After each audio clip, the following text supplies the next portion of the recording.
All right, welcome. We have Miss Natasha Tottie Wilson with us today. How are you? Awesome. How are you? Doing great. Doing great. We are so excited. Exclusive interview with you, all about your new book. I know you're Yay. excited about that. Super excited.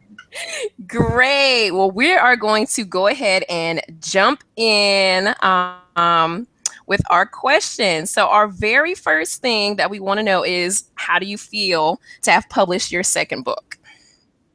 Amazing. It's definitely, I don't think reality has truly set in yet, honestly. Hmm. But because it happened so fast, like I wrote and published a book so quick, I don't think it's fully set in yet, but it's really an amazing feeling, to a really accomplishing feeling to know that the first book did really well, but this one is more, I think it'll reach more people because it's a book, it's not a business book. So Hmm. it's really an amazing feeling for sure.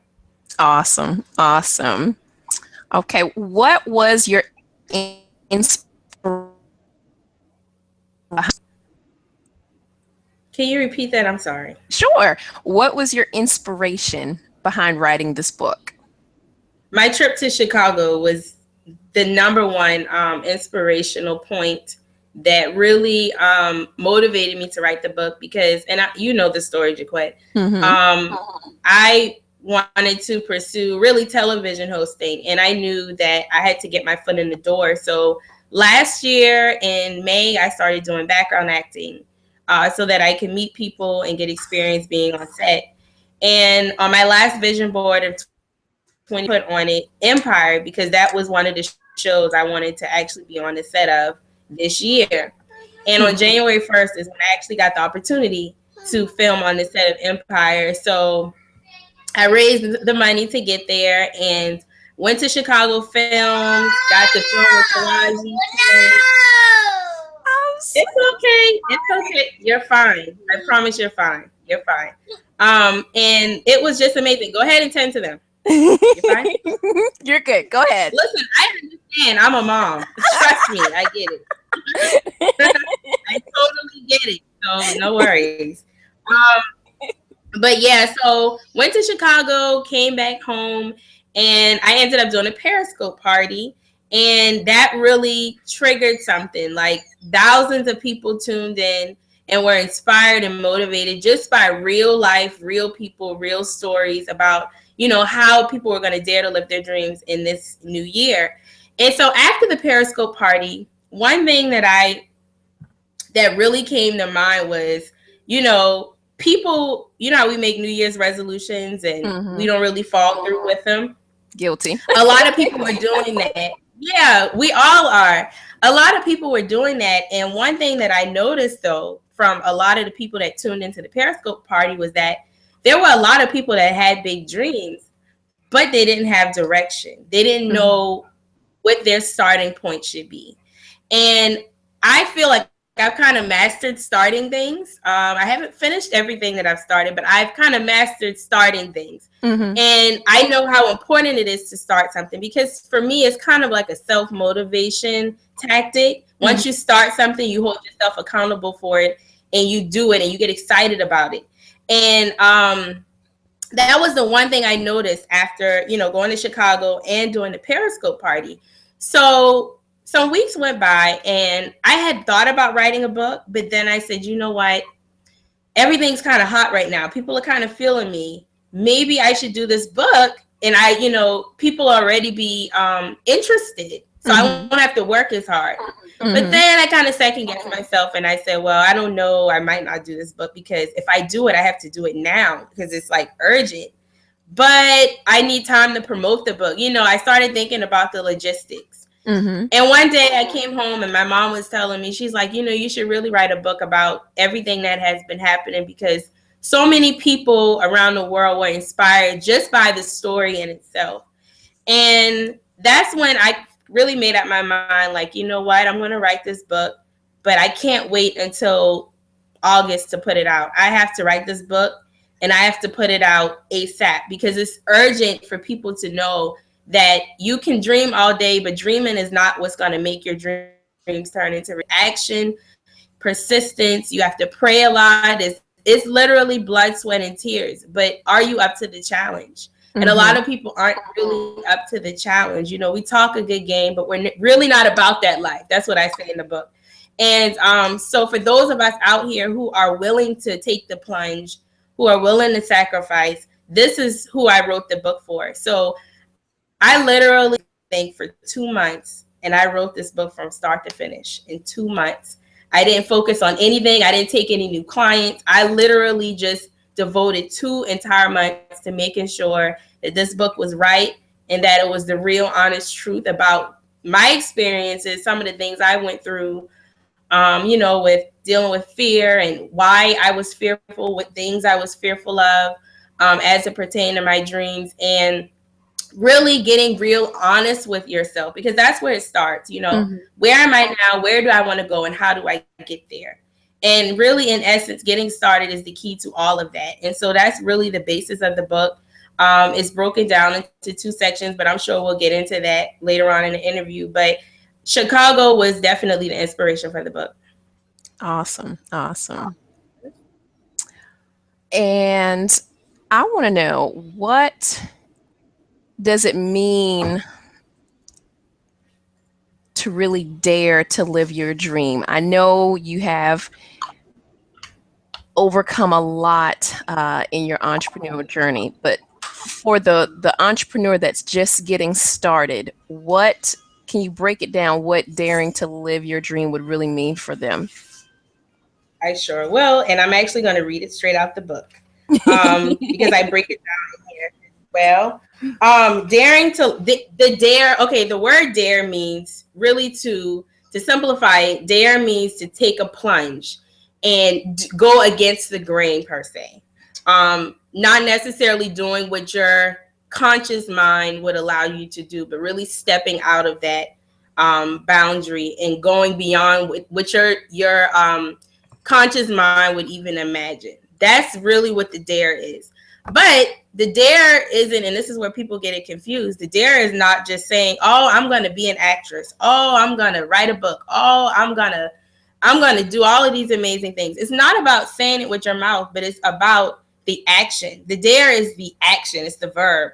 And in the book, I break down the dare includes one, making the mindset shift. And I mean, that's a no-brainer. You know it, Jaquette. Yes. It's a mindset shift. I'm sure you Mm-hmm. talk a lot about that in your book. Mm-hmm. It's the mind. It's the first initial decision to change your mind to change your life. Mm-hmm. And that it doesn't even matter what things you face or what happens in life. You always go back to that decision you made, and it starts with changing your mind. The only way to change your mind is to change what's happening around you and to shake things up a little bit. And that Mm-hmm. could be, just if your cousins aren't motivating you, I'm not saying cut them off, but you need to distance yourself.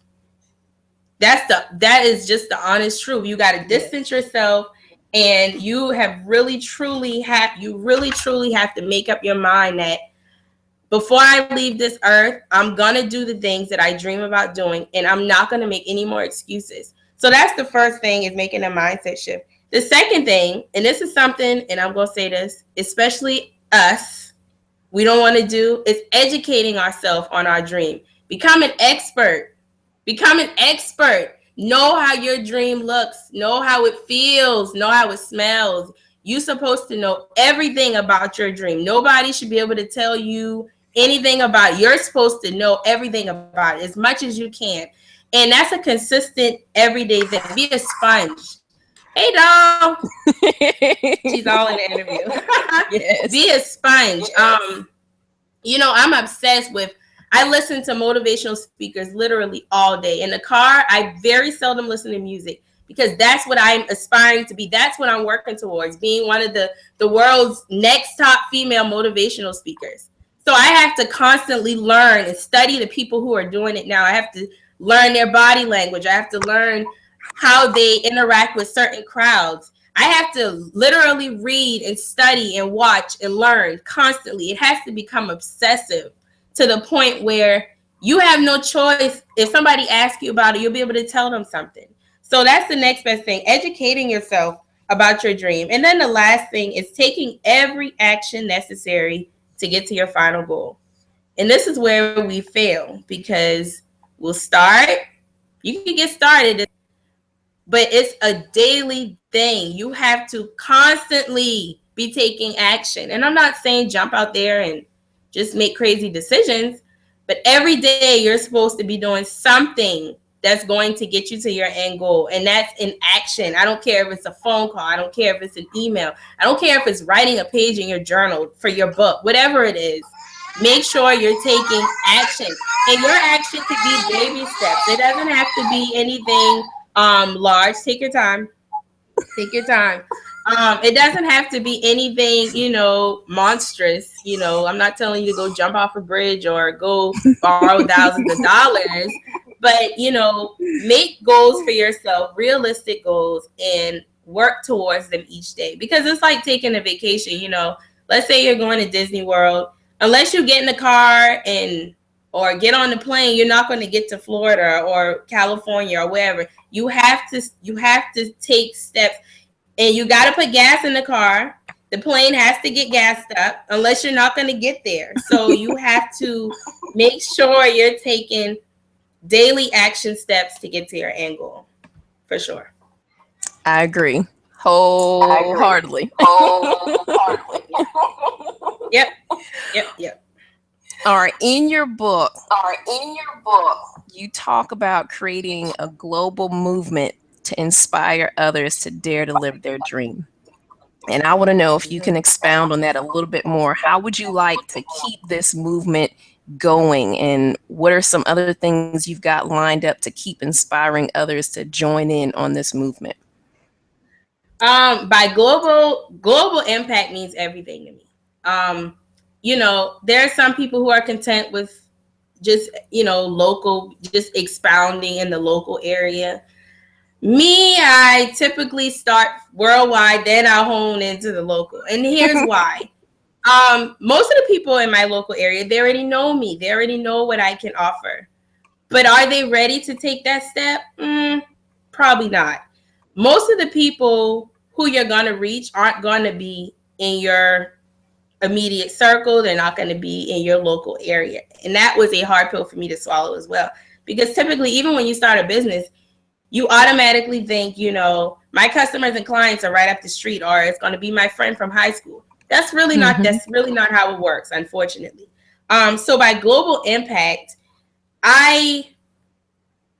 just from being on social media so much, I see so many people idolizing celebrity people. And, it's like they spend so much time dreaming through other people who've already done it, or they spend so much time, they know everything about a celebrity, or they know everything about Warren Buffett, or they know everything about Steve Jobs. They know everything about Oprah. We all know about Oprah. Like, we know everything about these people.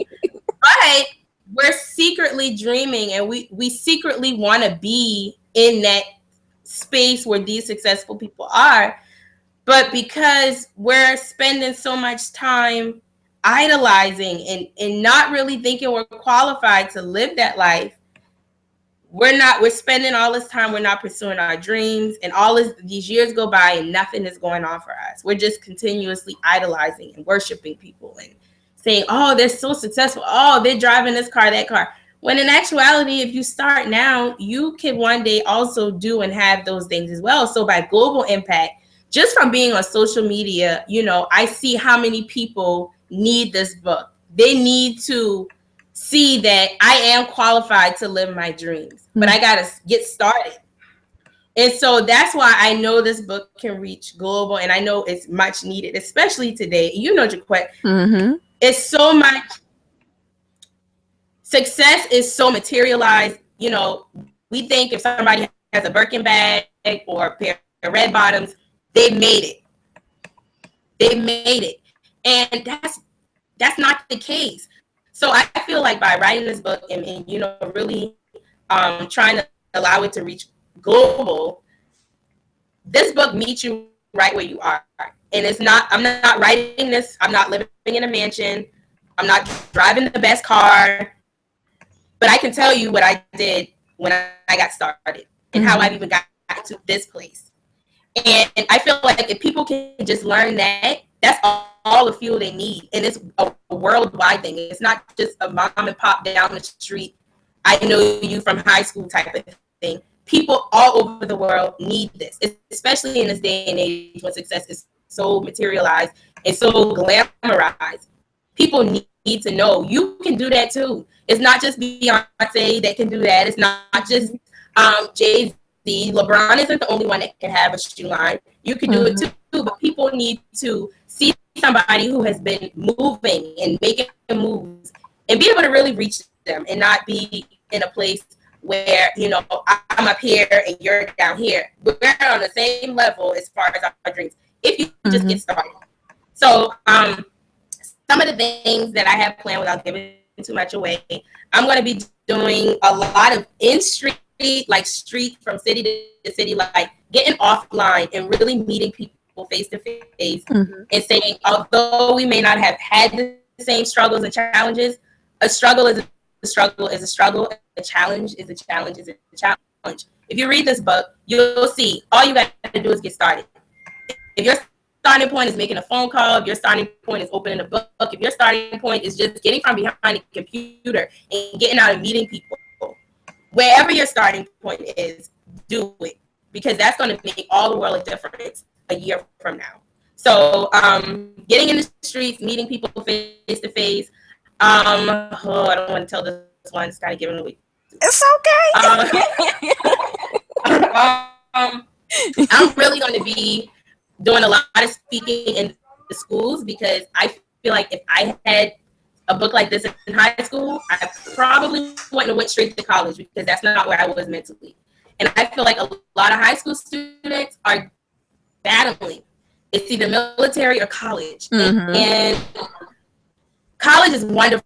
I'm back in college now years later, but that's because I'm focused now and I have a why. But I feel like coming out of high school, you got to figure it out. And I feel like if high school students have a book that says, hey, if you don't decide to go to college right away, that's okay. But get a plan. Don't just be out here just floating around, but get a plan. And that plan is whatever dream you have. I remember when I was in high school, honestly, everybody was looking for business schools or law schools, or I was looking at fashion design schools because that's what I wanted to do at the time. But I didn't share it with anybody because I thought, I'm the only one looking at fashion schools. That's probably not the route I should take. A lot of high school students are battling with this, especially this time of year. It's close to graduation, especially the ones that didn't get accepted into college.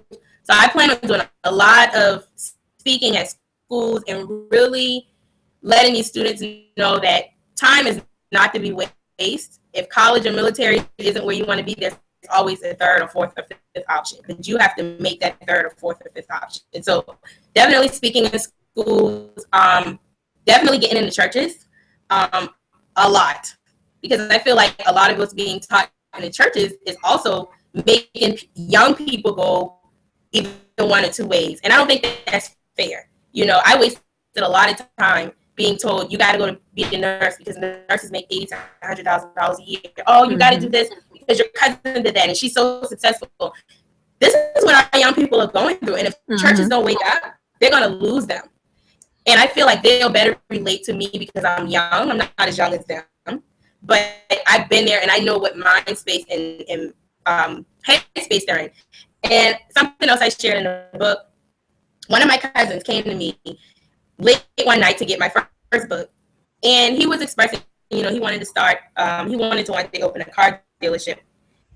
But in talking to him, he says, well, but I'm gonna go to school first. And I could tell from the moment he let that out of his mouth, he really didn't want to go to school. But his grandfather and everybody else told him that's what he should do first. And I never want to tell a young person don't go to college because it is for some people, but you definitely have to be focused and you definitely have to know what you're going to do with that degree when you get out. Because a lot of people go to college and they get out and they either don't get a job or they don't have a degree. that's not really what they wanted to do in the first place. So now Sally Mae is ringing their phone off the hook and they're miserable because they haven't tapped into their purpose. I feel like if you come straight out of high school and you start discovering who you are, it makes going to college and even picking a degree a lot easier. So my cousin, he said, well, I'm going to go to college first. And I said, well, to open a car dealership, you don't necessarily need a college degree. A lot of people who own car dealerships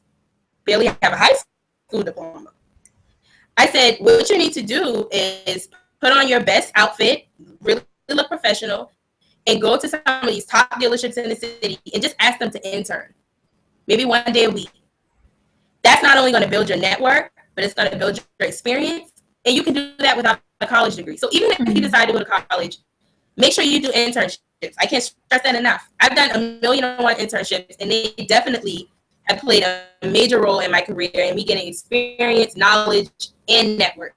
So definitely speaking in the schools, getting back in the churches really heavy, and really just hitting the streets. Street promotion is definitely my pick for this book for sure. Not necessarily in an online space, but really getting face to face with people out there in the streets and connecting with them on a level where they understand.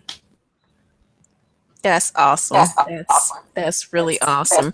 And you said some things that really hit home for me.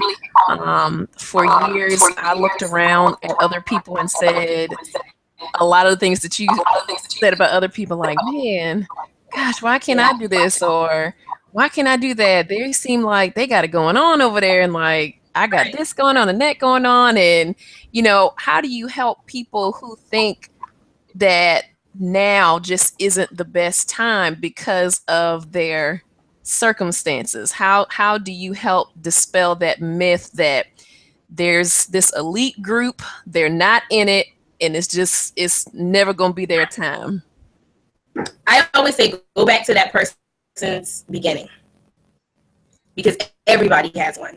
And I'm going to use Ming Lee as an example because I feel like her story, she relates to a lot of our generation, especially millennials. Ming Lee's story, if you haven't heard it, Ming Lee is like a really big hair guru in Atlanta. And I'm using her because I know a lot of people know her and I won't have to explain. But anyway, Ming Lee started off as a struggling hairstylist. She went from salon to salon, got turned down by over 50 salons. I'm probably just downplaying the number. It was probably way more than that.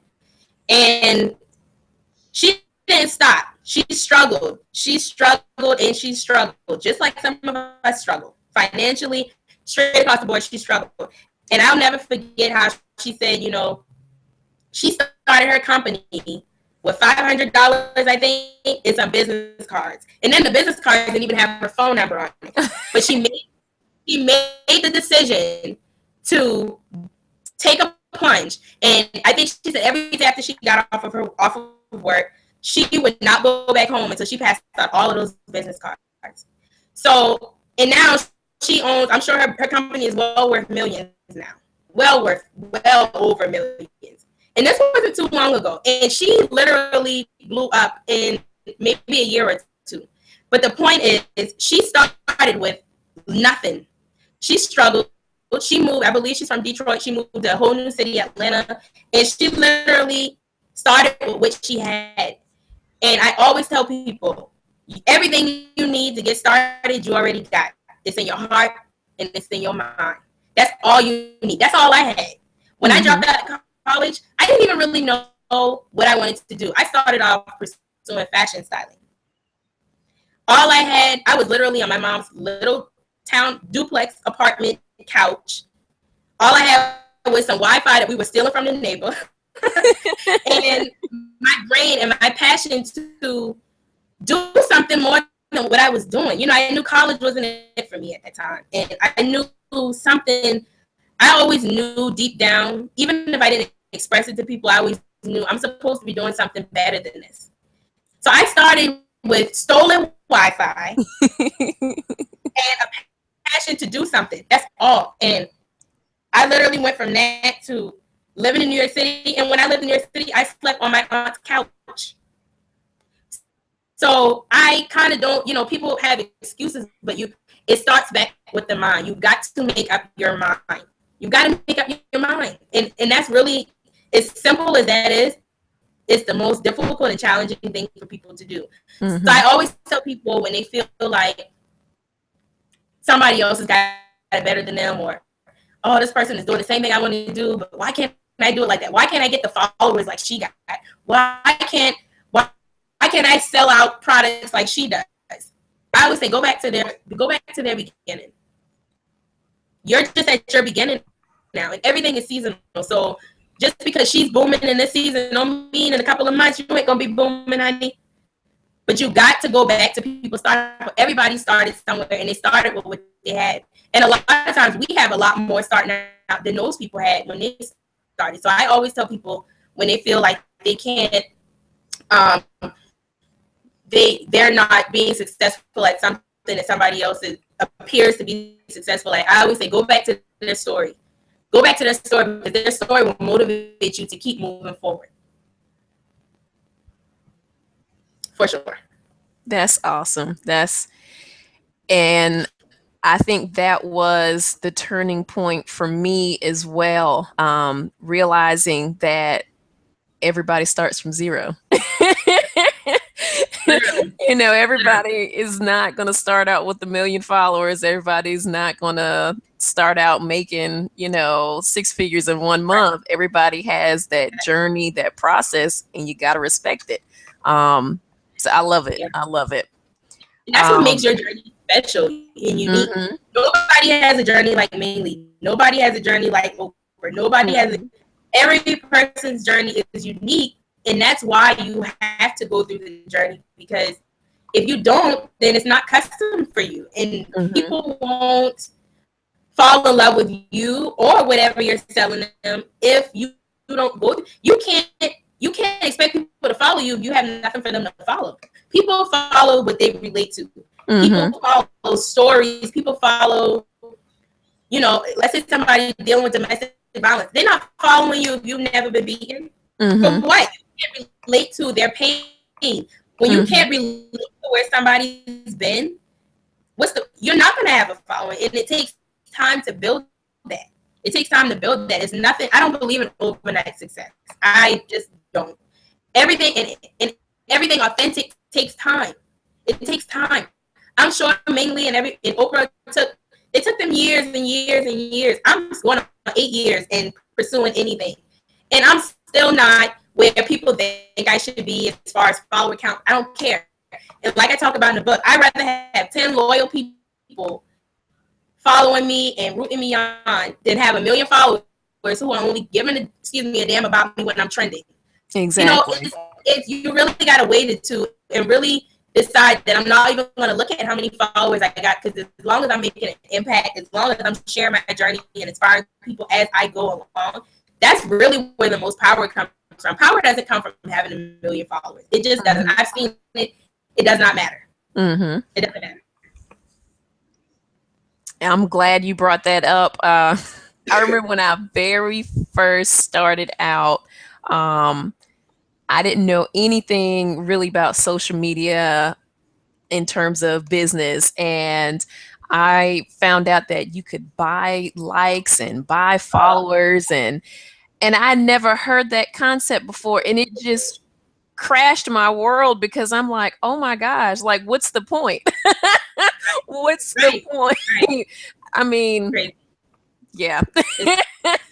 So followers and likes don't mean much. Crazy though. Crazy. Yeah. Crazy.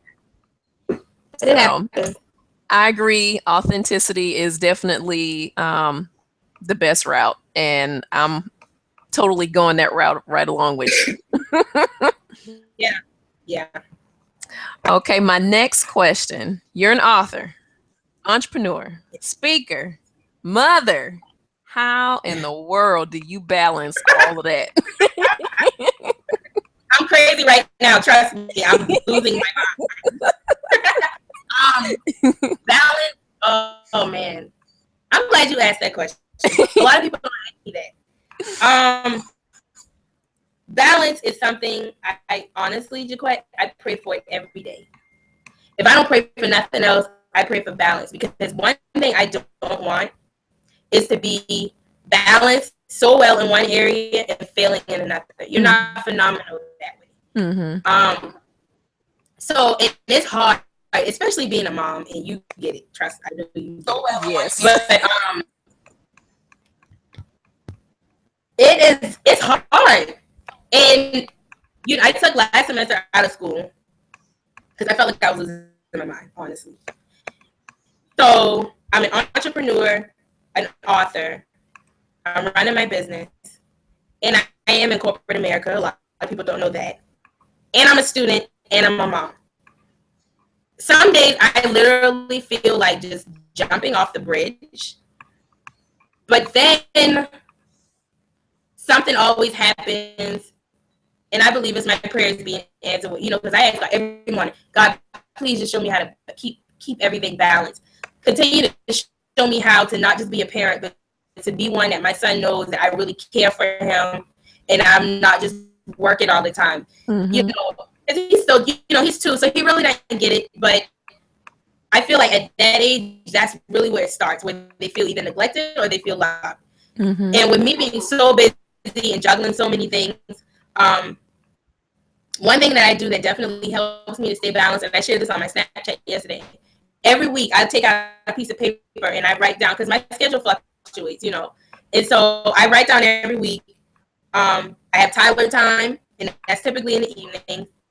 I go to the gym every morning at 5:00, except for Wednesdays.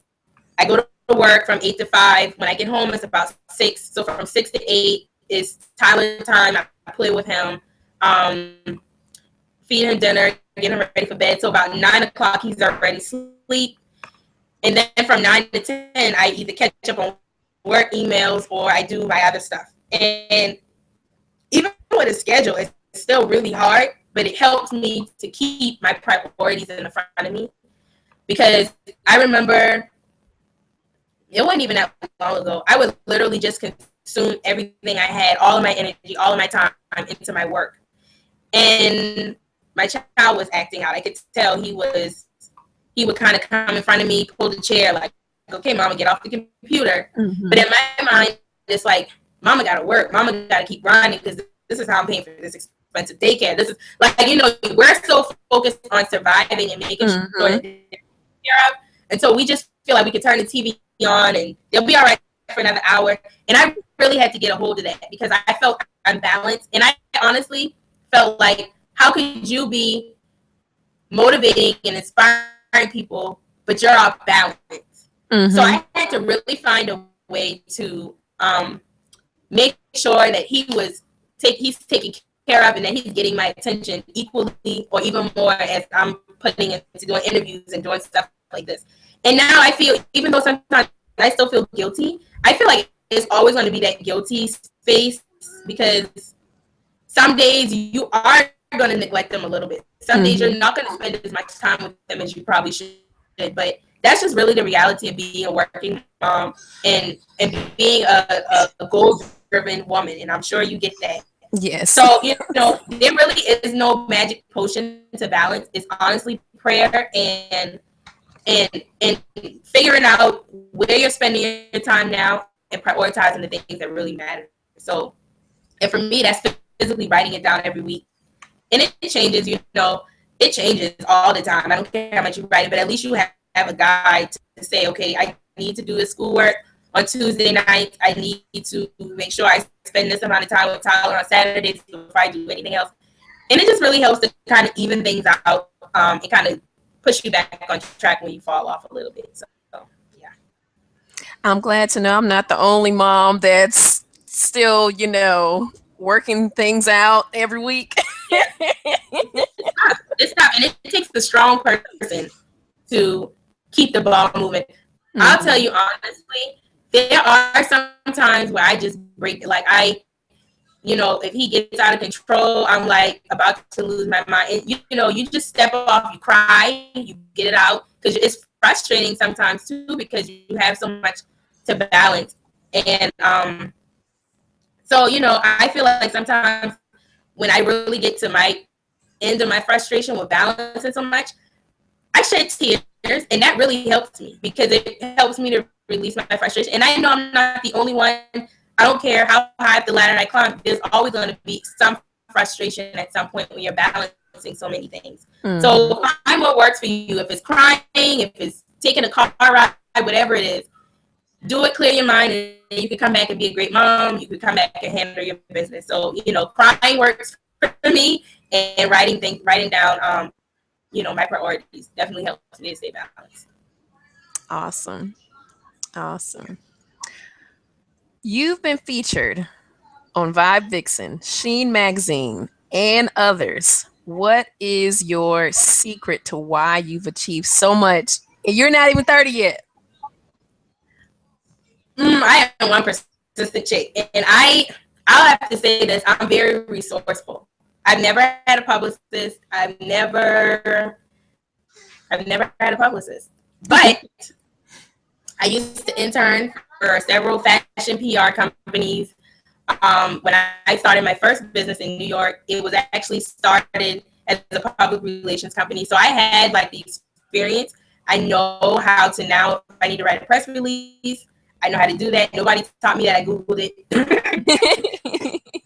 had to cough on that one. I Googled it years ago, and I know what angle to take when I'm approaching publications.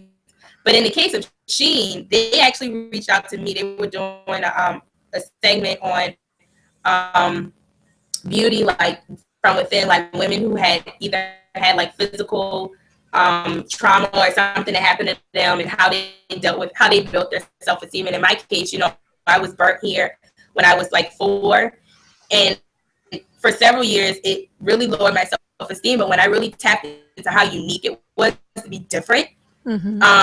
That's the story piece that they came from. And when they contacted me, I was like, absolutely. So it allowed me to share my story in the way that people had heard about it. So, people didn't know about that side of me. So it was good to share it from that aspect. But the bottom line is being resourceful and networking and knowing people. And that's what really, a lot of the things that I've done was not hard, honestly. But going back to people thinking that they don't qualify, I just put myself out there. I'm like, hey, I'm so-and-so, and I want to do this, and I want to be featured here. And in most cases, they're like, okay, because you have the boldness to step out and know that you can be in that space. Mm-hmm. People have no choice but to get in line. You know what I mean? So being resourceful and making sure that you build your network, because you never know who knows somebody. You never know who's looking to feature somebody. You never know who works for a magazine. And just put yourself out there. Don't think, oh, you got to be a celebrity to be in a magazine, because that's not true. It's not.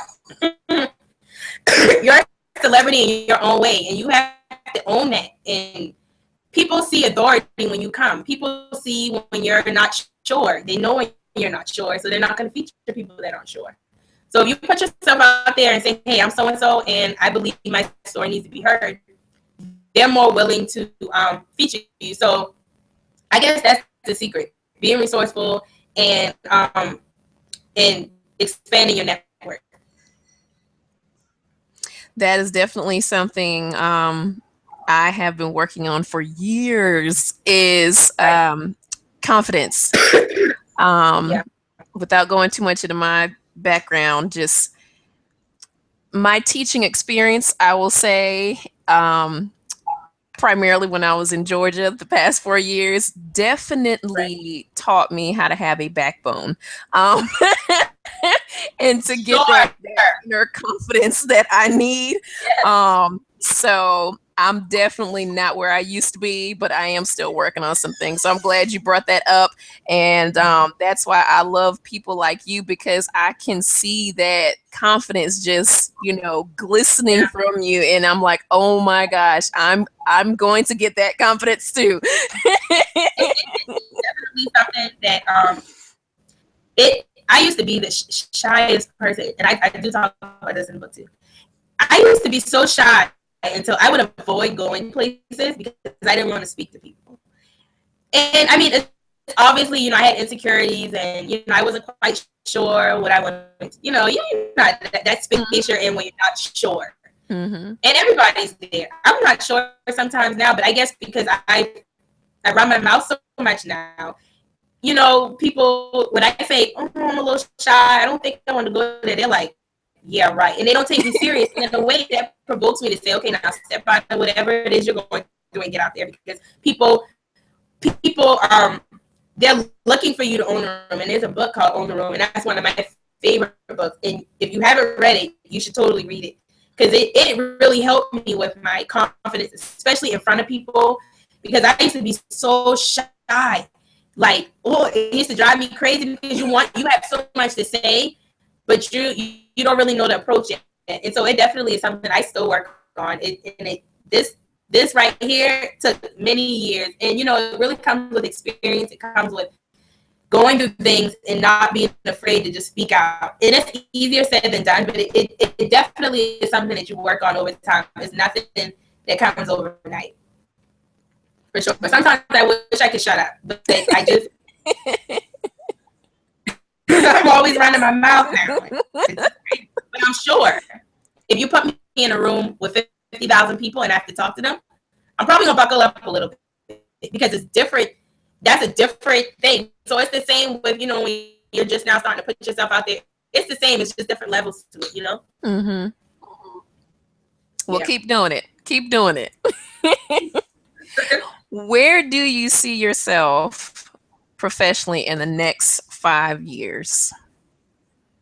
Traveling the world and speaking to massive crowds of millennials, people who were like you and I not too long ago, not sure and have really big dreams, and just really motivating them through not what somebody else said to do or not by somebody else's blueprint, but by simply showing them my journey and how I've evolved, in a sense, from being a shy college dropout to taking a one-way train in New York, not really sure what I was going there for, and really just showing them your journey and showing them that you're relatable. And so traveling the world, for sure, becoming one of the world's next top female speakers, and doing some movies, doing some television. My ultimate goal, and I'll share this with you, I want to be a TV anchor for E! News. And before I leave this earth, I will be. And that's what I'm working towards now. And that's what I'm doing. I don't necessarily want to be an actress, but I definitely want to do television for sure, because I want one day to have my own talk show. So that's really the goal. So it's like you start here and you work your way up. And that's why I, continue to do television stuff, because it helps me in my speech. It helps me with my presentation. And so I can, really keep learning and perfecting my craft. So definitely traveling the world, being the world's next top female motivational speaker, and being a television host. So that's where I see myself in 5 years. Oh, and living in Los Angeles, because I'm going to live there. That's where I want to move next. That's where I want to live. I don't want to go to Atlanta. I want to go to LA. So that's my goal in the next 5 years. That's awesome. That's awesome. Well, I definitely will continue to support you in your journey. I'm telling you, we need more people out here like you to show us that it's really possible. Wrapping up, I already purchased my copy of your book, but can you tell? Awesome. Can you tell our viewers where they can get a copy of your latest book, Dare to Live Your Dreams?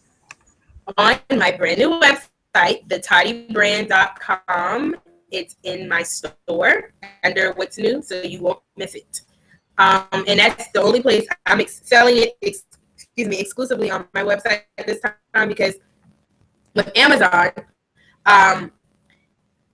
you really can't stay in contact with the people that purchase your book. And I learned that from my first book. So I don't know if you noticed, but I tried with, even at the end, like in the last year, I started rerouting people to my website to buy my book, because when people invest in a product that you sell, whether it's a book, an audio, whatever it is, you want to stay connected with them. And that's really my overall goal here, is to make sure that I stay connected with the people that are buying this book, because buying it for a reason. They're tapping into me for a reason.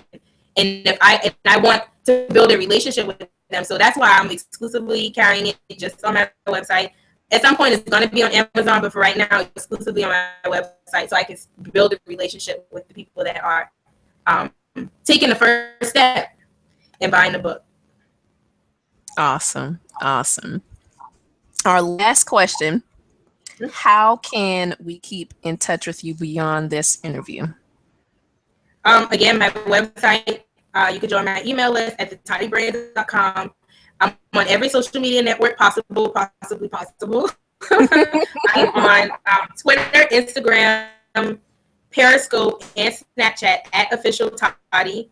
And I'm on Facebook at Natasha Tottie Weston. You can either send me a friend request or you can like my fan page. And how else can you stay in contact with me? That's probably the easiest way to stay in contact with me. Website or on social media for sure. Awesome. Well, it's been a pleasure talking with you this evening. We really, really appreciate all the insights, the valuable nuggets that you've laid out for us. Again, if you haven't purchased your copy, please, please, please get a hold of it. We know it's going to be life changing, and I'm excited. I'm just really excited for where you are and for where you're going. There it is. Thank you for always supporting and always being so hands-on in my journey. I've been watching you, and I do see the progress. I do see the growth. I watch a lot of y'all, by the way. It's a few of y'all I'm watching, and I do see the growth. And I know it's gonna. I can see you in a year. You're gonna be in a completely different place. So you just keep moving forward and keep smiling and keep pursuing what's true to your heart, and everything else will fall into place. With the kid, everything will always fall into place. It gets tough, but it takes a special person to balance and juggle everything that you're juggling. So, thank you. I love you for all your support. I always do. If I could tell everybody that all day, I would. But you just keep doing what you're doing, and I'm honored to be a part of your interview. So I can't wait to see it. Oh, thank you. I appreciate it. Will you have a good And there evening? goes my child. Well, I won't keep you. All right, love. Thank you. All right, thanks. Good night. Good night. Bye. Bye.